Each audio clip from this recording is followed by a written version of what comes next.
Looking like it's done, D. Teofimo Lopez, Shakur Stevenson. 140 pounds. This would be Shakur's junior welterweight debut. I'm sorry. That's a hell of a debut.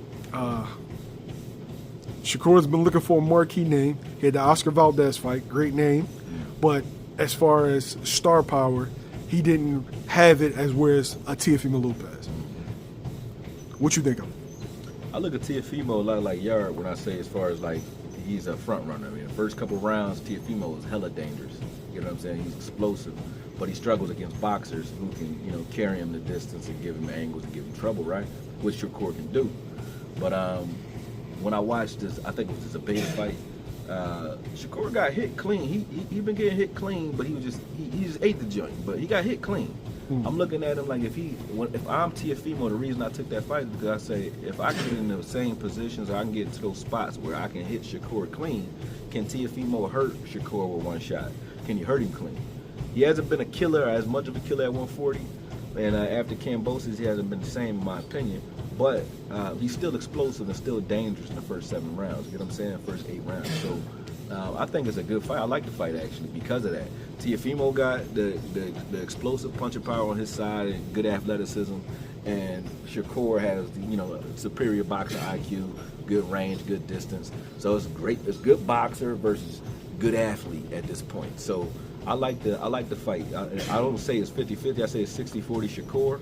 But I like Teofimo's chances in this fight. You know what I'm saying? If Teofimo makes this a fight and comes out early and attacks and gets right up on Shakur, right? Attacks him and makes him fight.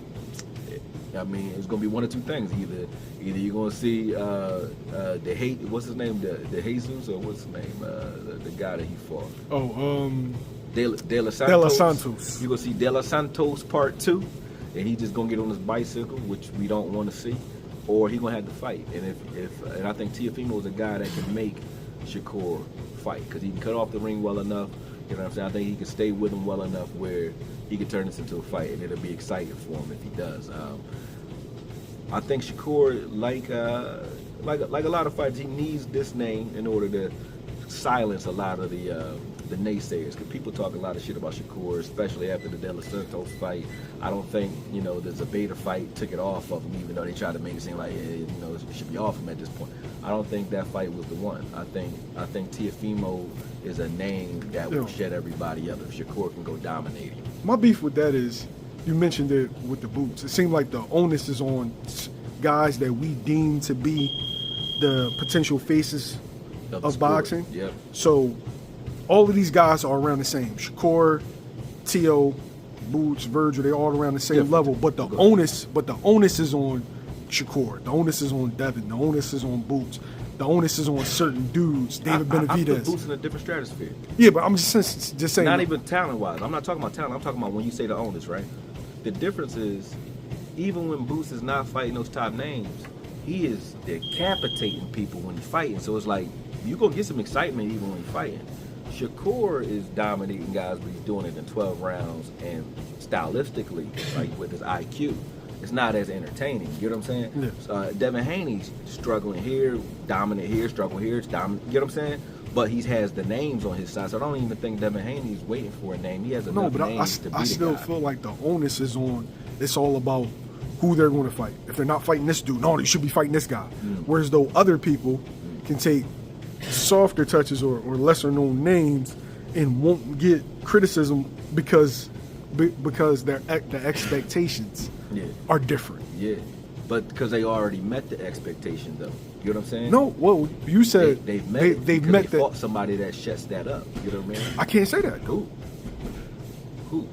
Virgil. Who did Virgil fight? I mean, yeah, but they don't. I'm talking about the expectation. I know that he's not going to be the face of the sport. I know, and it's not about who they fought. It's about what you are expecting from that guy. Yeah, if I think that you otherworldly, right? Like otherworldly talent-wise, and I see you fighting guys that's nowhere near your level, like a Roman Villa, you can play and you can do Michael Jackson shit on.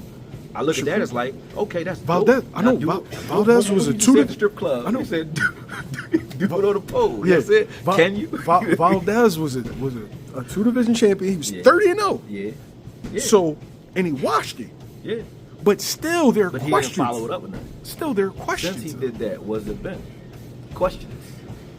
Questionable. Why do, questionable wins. but wait, if I dominate a dude who was an undefeated guy, multiple. Valdez, I look at it as a guy that the name was great, his resume was great, but he wasn't a threat to Shakur anyway. And that's the expectations. But I feel like it's a bunch of picking and choose. So certain guys have to live up to, I got to be Floyd. If I'm not Floyd, then You don't gotta be Floyd. you know what I'm saying. Yeah. Though? Certain guys have that. Certain guys, they just, oh yeah, that's a good fight. I want to see that fight. Certain guys come with doubt because you look at it like, you want to see, is this guy one of those generational talents? If I'm not looking at you as a generational talent, you can sneak up on me. Like Pacquiao snuck up on everybody and became a guy because he was never a blue chip guy. Whereas Floyd had a different conversation because he was meant to be a certain thing from the rip. We've been watching you since you was a kid. You know what I'm saying? Whereas Pacquiao, he can have that underdog story. Marvin Hagler can have that underdog story where he can climb his way to legitimacy. You can't do that when you blue chip. You know what I'm saying? When you're a blue chip guy that everybody already says is the guy, you got to be the guy. And you got to go find one that... I feel like there are blue chips. I feel like Virgil's blue chip. I feel like, no, when I say blue chip, right? I'm talking a guy about that's raised in the game that was expected to be a guy. There were a bunch of different dudes at 47 that were looked at as could be potentially the guy. But you hear the difference. Virgil is not a guy that they're saying, is he the guy that's going to replace Crawford on the pound for pound list? Boots is. No. Virgil's not that guy. Okay, let's look at I feel like the expectations for Shakur and Teofimo are different, though. Yeah, Teofimo's a guy that's exciting. You just want to watch him fight. You don't really care what happens with him. We already know he can lose, but we don't care if he loses because we're not expecting him to be the face of boxing. He's an exciting fighter in boxing, right? Shakur is supposed to be elite level to the point where he can carry the torch and be the face. Because he's trying to replace the guy one of the guys who currently is one of the faces, who's Gervonta, right? Gervonta has carried enough fanfare where you could say, outside of Canelo, he's been one of the bigger draws in the sport right now, right? Well, you're looking to replace that guy, right? So you got to fight one of those guys to replace that guy. You know what I'm saying? Or you got to be as exciting versus the competition that you are fighting. And Shakur don't have that because that ain't your style. But I'm not faulting you for that. Go be an elite boxer against a guy that people think is actually game and dangerous to you. And put yourself in positions where you look like you may be in some fucking danger. Don't dominate don't do the Carlos Baldomir Floyd fight with Zepeda or with a De Los Santos. De Los Santos looked like the same fight. It looked like Carlos Baldomir versus Floyd, where everybody's criticizing Floyd because I think Floyd broke his hand or something like that. And the Castillo first fight too, where they're like, you supposed to actually get in there and mix it up with the guy, right? They're not gonna give you credit for controlling distance for an entire fight and just getting out with the win. Like you the Eagles, when you Shakur, you supposed to be elite. You know what I'm saying? They gonna AJ Brown your ass for that. You know what I'm saying? So it's the same. And heavy is the crown. If I say that I'm the face of boxing, if I say that's what I'm carrying, that's what I'm bringing with me, then that's what come with that. You know what I'm saying? If I'm just a guy that's out here trying to make a check, I could be Danny Garcia all day. Like you said, some people would rather have a Danny Garcia career because he getting paid. You know what I'm saying? He was B-side for so long. He made more than some of his A-side counterparts. He just made it $8 million at a time, $5 million at a time over here, $3 million at a time over there, rather than getting the $30 million one-time paydays that they might get at the end of their game. But he's still making it because he consistently climbing his way up and taking stiff competition because he's been B-side. Whereas Shakur being an A-side fighter, you already know when you're coming up in the game, you're getting fed certain types of styles anyway just to prepare you for where they know you're already going, right? Now you're there. So he needs the name that it needs a performance, not just the name, but he needs a performance versus a name that makes you think. Okay. Is this what's going to shut everybody up though? Because I feel like they unfairly criticize Shakur. I agree. So is this what's going to I don't want to hear nothing else. Nope. You may want me to fight these guys, but I don't want to hear nothing else about what I'm not. It's not beating Teofimo that's going to shut everybody up though. So if he think going out and just getting a victory versus Teofimo is shutting everybody up, and he expecting that, he's going to be in for a rude awakening. So are you. He need to dominate or show something in Yeah, that but fight. if you in there with another league guy, everybody not gonna be dominated. I'm saying if you can go, well, Diego Corrales versus Floyd.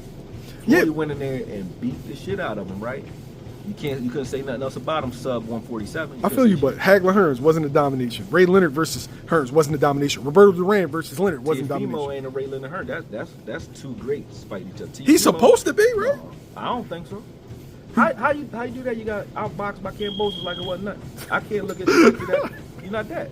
You exciting. You dangerous. You ain't that, brother? Yeah, In your tank voice? He's solid B. Solid B. You can beat a anytime. He can knock out an A class fighter, a blue chip fighter anytime. He can beat anybody in the game. Yes, I will give him that. He got punching chance against everybody, explosive. But he ain't an A guy. What's your official prediction? Like I said, I think that it's going to be tight early. I think Teofimo can make it a fight early. And if he can damage Shakur or do something to change the tide early and make it a rumble early, he got a chance down the championship in the championship rounds. But if he don't close distance in the first 4 rounds and he let Shakur coast into the second half of that fight unscathed, Shakur by UD easy. You know what I'm saying? That's what I think will happen. But he got a chance if he can make it a rumble. If he can control this or judge or get inside early and make it a rumble early, he got a chance against Shakur for sure. You know what I mean? But his is gonna come from blunt force trauma, not attrition. I think Shakur is obviously the dominant of the two in regards to the class. He's in a different class. But a fight is a fight. So if Teofimo can punch you in the mouth and change that game plan, then he got a shot, but he got to do it early.